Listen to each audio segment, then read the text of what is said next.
Եվրամիության բարձր ներկայացուցիչ Կայա Կալասը վերջերս հայտարարեց, որ Հայաստանը ԵՄ-ից աջակցություն է խնդրել 2026 ընտրություններին ընդառաջ արտաքին միջամտության հիբրիդային սպառնալիքներին դիմակայելու համար։ Մյուս կողմից ներքաղաքական դաշտում կա մտավախություն, որ հիբրիդային պատերազմի դեմ պայքարի, այսպես լոզունգների տակ եւ այլն, կարող է օգտագործվել այլախոհություն լրացնելու քննադատներին օտարերկրյա ազդեցության գործակալ պիտակավորելու, ինչպես է կառավարությունը պատրաստվում պահպանել այս նուրբ սահմանը, որպեսզի արտաքին միջամտության դեմ պայքարը չվերածվի վհուկների դեմ որսի, թիրախավորելով քննադատությունը։ Դե դրա համար մենք այդ ամենը անում ենք ոչ թե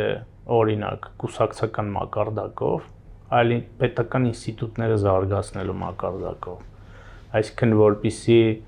այդ ինստիտուտներում դրված ֆիլտրերը եւ գործիքները շատ հստակ պարզորոշեն, թե որ դեպքում է